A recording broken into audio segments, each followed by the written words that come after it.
Bom dia, bem-vindos ao Mentes com Bíblia, todos os dias 7h30, horário de Portugal, e nós estaremos aqui na presença do Senhor, olhando para a palavra dele. E hoje eu li um devocional que eu tenho do Spurgeon, que é esse devocional aqui, Dia a Dia com Spurgeon, que eu ganhei anos atrás da minha irmã, quando ela veio do Brasil. E ele falava justamente, engraçado que a página que eu abri era do dia anterior, que eu não tinha lido, e foi sem querer. Mas ele falava, ministrou meu coração, porque ali ele confirmava aquilo que eu venho falando todos os dias aqui.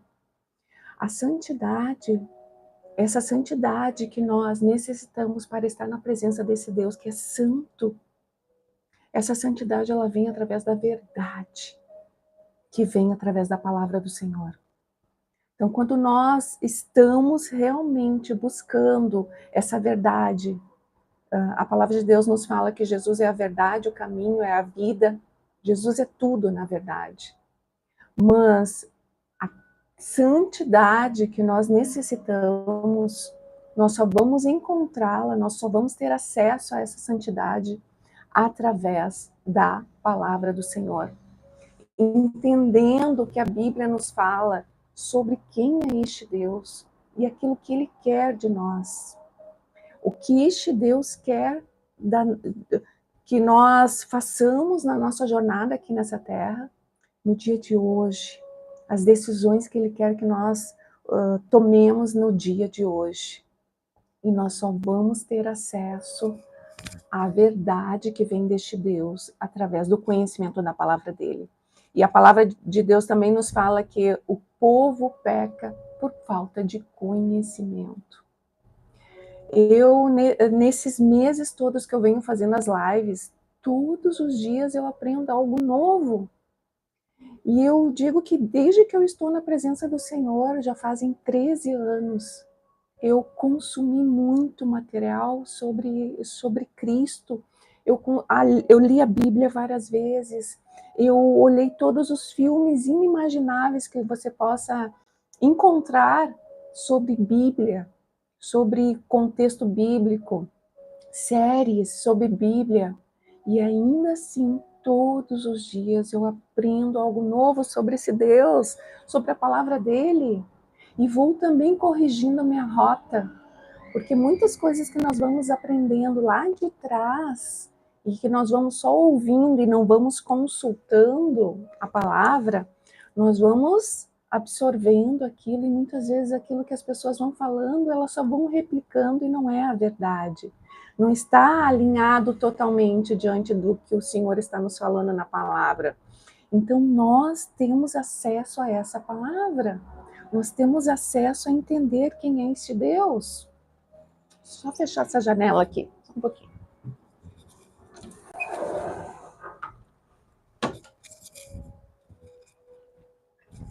Quando eu não esqueço do microfone, eu esqueço de fechar a janela, gente. Mas voltando, a verdade, essa verdade que liberta, nós temos acesso a ela através da palavra de Deus. Então, nós todos os dias vamos estar aqui olhando para essa palavra, para que a cada dia mais as algemas do pecado, né? Aquelas prisões espirituais e reais também, porque o pecado tem consequência, que nós vamos nos colocando aqui na nossa jornada, que nós possamos cada dia sermos mais livres através dessa verdade, através desse conhecimento. Então, por isso nós estamos aqui todos os dias. Então, ontem nós finalizamos o capítulo 1 de Neemias, que nós falamos um pouco do contexto ali de Neemias, que como copeiro do rei, e não é simplesmente um copeiro do rei, ser copeiro do rei era um acesso ao rei, a Assuero ali, não é Assuero, a Artaxerxes I ali, que era filho de Assuero. Então, ter acesso ao rei era um cargo de confiança. Dar de beber ali ao rei era um cargo de confiança. Porque o copeiro, ele primeiro provava para depois dar ao rei, para ver se não tinha algum veneno, se, enfim, todo aquele contexto ali de segurança. Então era um cargo de muita confiança. E mais para frente nós vamos ver ali sobre Esther. Então o Senhor, o nosso Deus, organizou toda a situação ali do povo judeu, toda a situação de libertação de Israel, levantando homens como Neemias, levantando homens como Esdras, como Zorobabel, como Ciro, como o rei Ciro, para libertar o povo. E depois nós vamos ler ainda sobre Esther, de órfã, cativa na Babilônia, cativa ali na em Susã, né? Ela foi levantada a rainha que libertou os judeus diante de um decreto organizado pelos seus inimigos ali para eliminarem a raça, assim como houve o Holocausto. Da mesma forma, lá naquele contexto histórico, se levantaram inimigos, fazendo um decreto para que todo o povo judeu fosse eliminado da face da terra. Mas Deus não quer isso. O povo dele tem promessas. Eu sou do povo dele agora. Você que está na presença do Senhor, você que declara que Jesus esse é o único e suficiente Salvador, está agora nesse momento também na presença deste Deus. Então, as nossas vidas são guiadas por Ele. Então, diante de todo o holocausto ali que houve ali na guerra, né, que é recente ali, de 100 anos atrás, 150 anos atrás, com os judeus, que até hoje se contam histórias macabras, e os sobreviventes conseguem nos passar verdadeiramente todo aquele contexto ali de terror que foi vivido, e a sua geração seguinte, né, as histórias que foram contadas, mas o Deus soberano, aquele que permitiu que isso acontecesse em função do pecado, e nós já vimos a respeito disso, o povo foi cativo para a Babilônia em função do pecado, então o pecado vai nos trazendo consequências. Então o Senhor, ele vem muitas vezes, nos sacode assim e diz: Andréia, acorda, acorda, eu sou santo e eu quero que você seja santa também. Então, da mesma forma, o Senhor faz conosco. Mas Ele é longânimo e perdoador. No momento que nós clamamos a Ele: Senhor, me ajuda, me perdoa, eu me arrependo de todos os meus pecados, aqueles que eu conheço e aqueles que eu desconheço, aqueles que estão em oculto no meu ser, Ele estende a sua mão. E foi o que Ele fez com esse povo aqui. Então vamos orar para começar ali o segundo capítulo de Neemias, onde então, depois de um tempo de oração e jejum, depois de um tempo de clamor, e essa palavra do Spurgeon me falava também sobre o clamor, né? Que nós não podemos nos cansar de clamar ao Senhor, clamar a Ele por aquilo que dói em nós, clamar a Ele pelas nossas situações diárias, pelas pedras ali, aflições que estão no nosso caminho. E essa palavra do Spurgeon ainda falava que nós ansiamos em ouvir a voz desse Deus.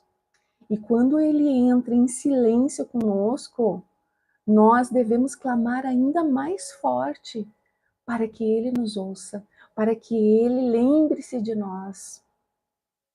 Então, é a mesma coisa que fala ali em Ana, quando nós falamos no domingo sobre a parte de Ana, né, que ela clamou ali ao Senhor por um filho, e depois ela teve Samuel, e o contexto ali nos fala que Deus lembrou de Ana.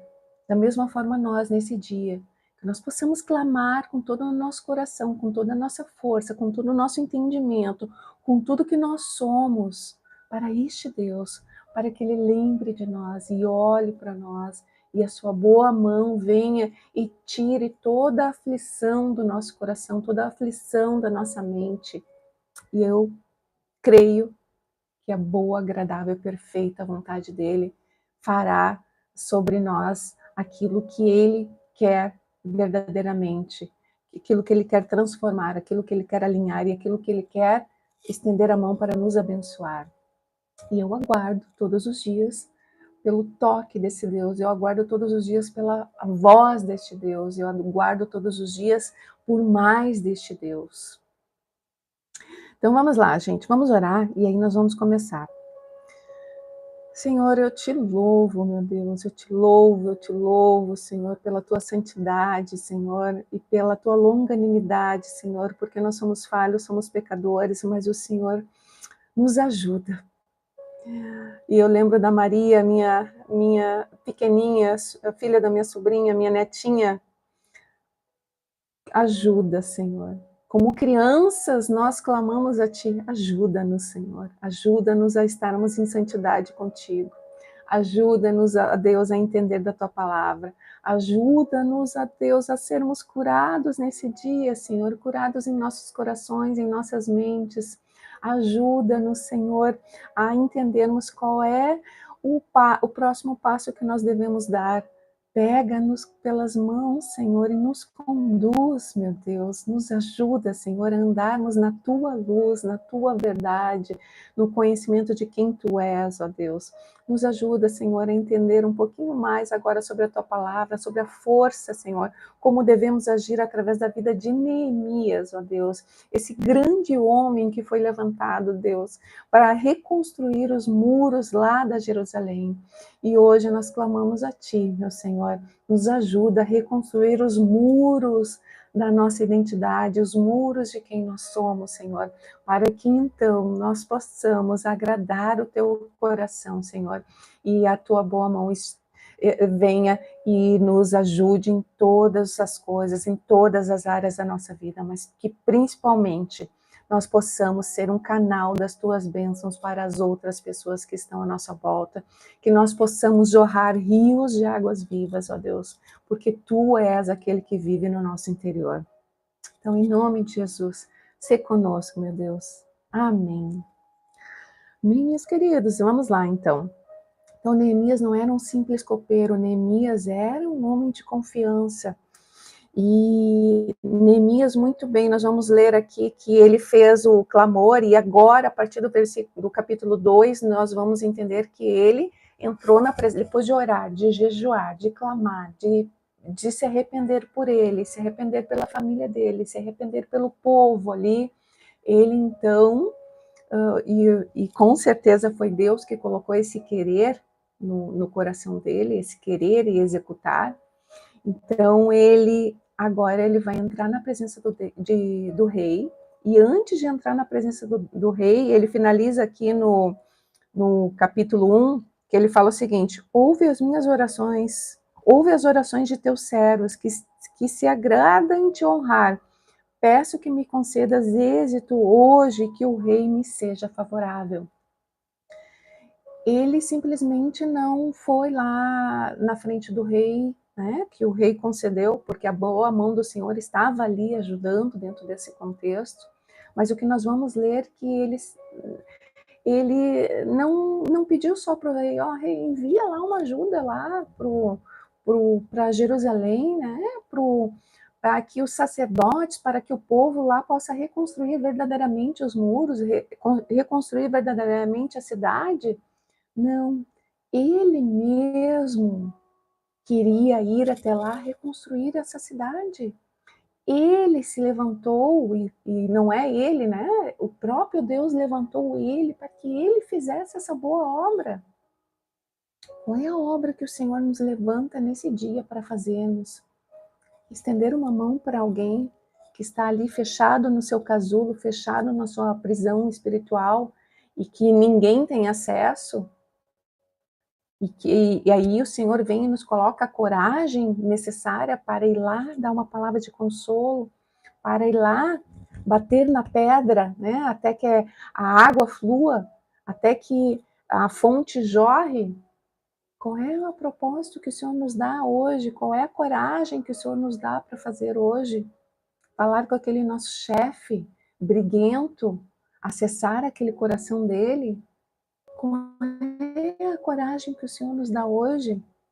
Eu vou ler então, vou começar a ler.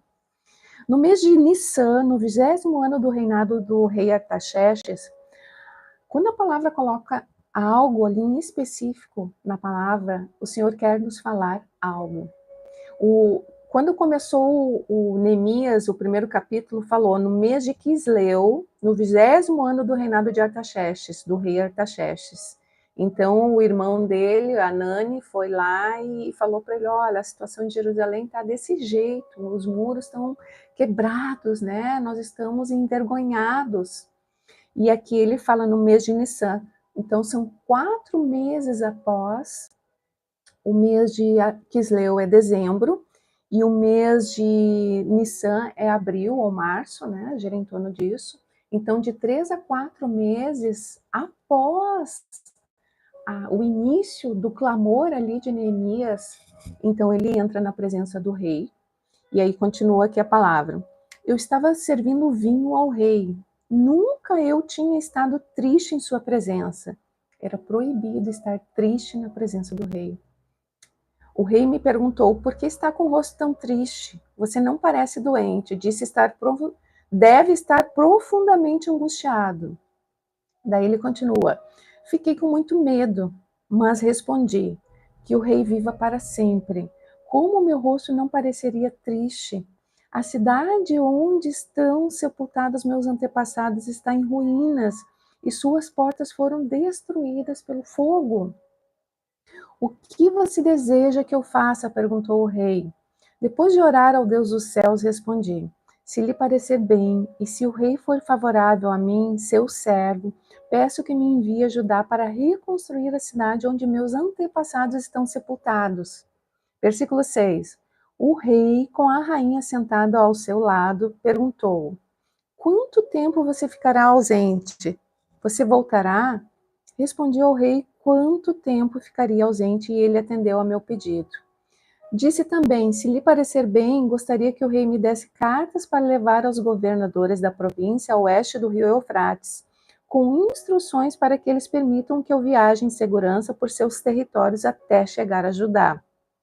Peço ainda que o rei me dê uma carta para levar a Asaf, administrador da floresta real, com instruções para que me forneça madeira. Precisarei desse material para as vigas das portas da fortaleza, junto ao templo, para o muro da cidade e para a minha própria casa. E o rei atendeu a esses pedidos, pois a bondosa mão de Deus estava sobre mim. Traga sua consciência hoje, traga sua memória hoje.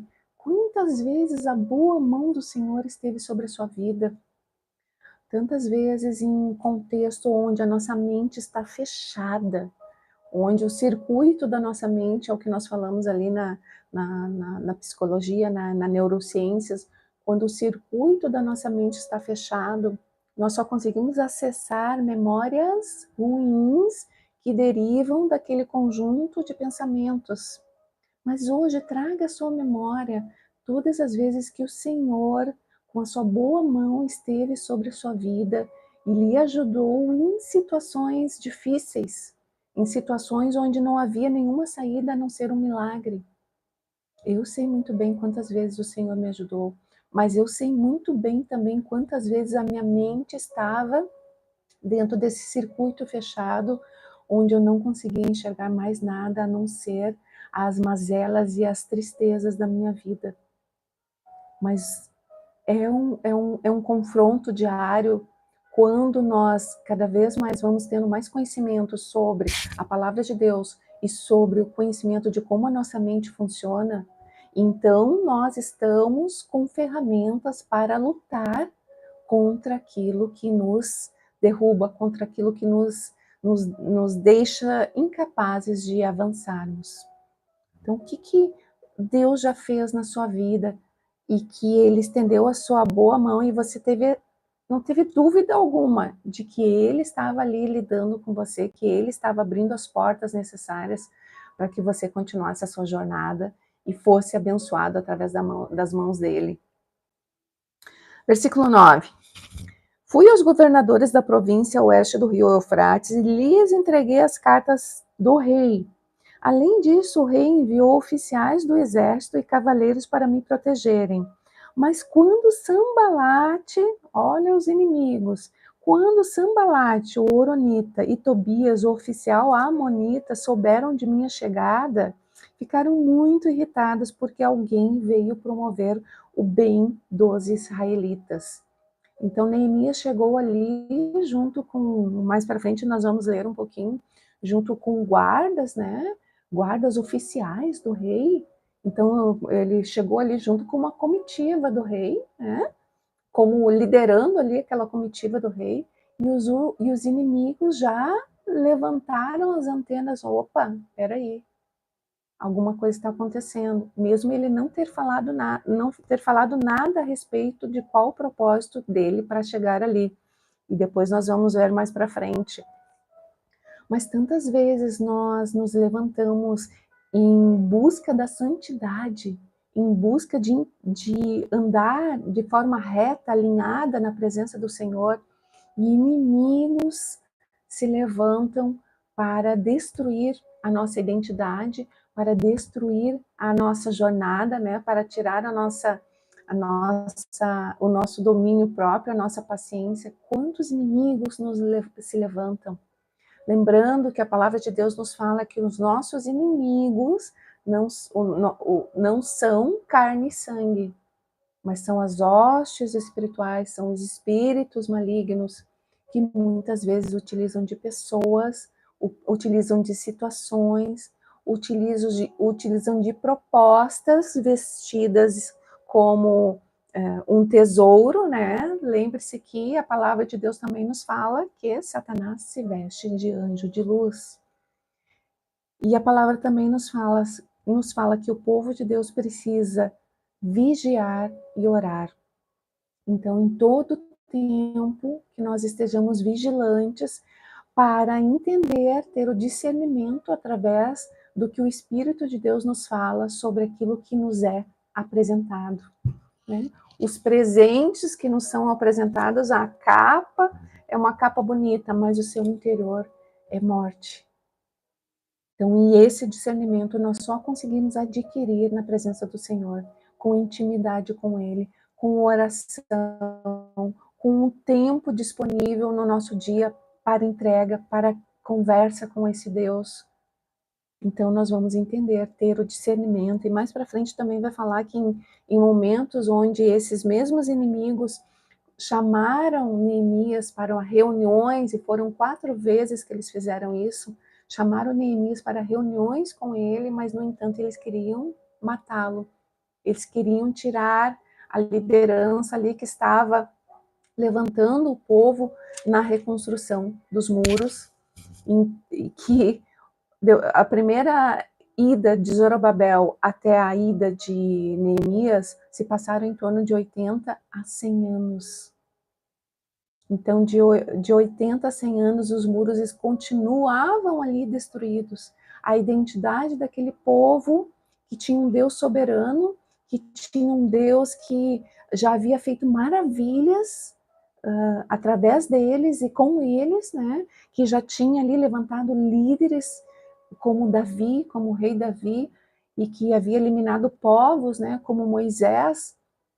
Esse mesmo Deus estava ali sobre eles, mas a identidade deles estava quebrada. Nesse dia de hoje, quantas vezes nós sabemos que nós temos um Deus soberano que guia as nossas vidas, nós nos esforçamos todos os dias para estar com Ele, mas a nossa identidade está quebrada. Nós não sabemos quem nós somos. Então nós não conseguiremos, se nós não tivermos a nossa identidade ali alinhadinha, nós não conseguiremos avançar com força. Os nossos passos não serão passos firmes, mas serão sempre aquela insegurança, sempre aquela dúvida, né? E suscetíveis ainda quando os muros estão abertos, quando os muros da nossa identidade estão abertos, nós somos suscetíveis a influências que vêm de fora e que vão deturpar aquilo que Deus tem para fazer através de nós, em nós. Então, o nosso processo vai ser um processo mais longo, mais demorado, quando o próprio Deus já tem ali um banquete para nós e nós só precisamos acessar esse banquete. Mas para acessar esse banquete, nós precisamos sentar à mesa com este Deus. Nós precisamos sentar à mesa e entender o que cada alimento ali que está disponível, o que são aquelas bênçãos ali, o que eu posso acessar. Então o Senhor nos pede hoje, nesse dia. Eu vou finalizar aqui e amanhã nós prosseguimos. Tem muita informação hoje, muita meditação, né, sobre a nossa identidade, quem nós somos, sobre a mesa, que mesa que nós estamos sentados. Nós estamos sentados na mesa de Cristo ou na mesa dos escarnecedores? Nós estamos sentados na mesa onde nós podemos acessar todos os banquetes do Senhor? Ou nós estamos sentados na mesa, só que nós não podemos, nós não estamos comendo nada do que o Senhor está nos oferecendo, porque nós não temos o entendimento, o conhecimento da verdade? Qual é a coragem que o Senhor nos impulsiona hoje? O que Ele nos deu de coragem hoje, de impulsionamento, de querer diante de onde nós estamos, dos contextos onde nós estamos? O falar com coragem a respeito deste Deus, o falar com autoridade a respeito desse Deus. Ele não nos deu o espírito de medo, mas Ele nos deu o espírito de ousadia, de intrepidez. Que nós tenhamos hoje a coragem de avançar e tomar o posicionamento para o qual Deus já escreveu ao nosso respeito. Essa vai ser a meditação e a palavra de hoje. Eu vou orar então para nós finalizarmos. Senhor, meu Deus, eu te louvo por essa palavra, Senhor. Que hoje nós possamos crescer em coragem, Senhor, para cumprir aquilo para o qual o Senhor já está nos impulsionando, Senhor. Para falar com aquelas pessoas que o Senhor quer que nós falemos, para andar os passos que o Senhor quer que nós andemos, para prevalecer dentro do propósito que o Senhor já nos deu. Nos ajuda a entender em Ti, Senhor, qual é a Tua verdade, Senhor. E então, Senhor, nós seremos santos na Tua presença. Nós seremos realmente alguém, Senhor, que possa agradar do Teu coração. Nós entregamos esse dia nas Tuas mãos. Sê conosco, meu Deus, e nos ajuda. Nos ajuda. Como crianças, nós te pedimos, nos ajuda, Senhor. Lembra-te de nós. E nos alinha dentro daquilo que Tu queres, dentro daquilo que Tu queres ao nosso respeito. Em nome de Jesus. Amém. Amém, meus queridos. Até amanhã, então, se Deus quiser.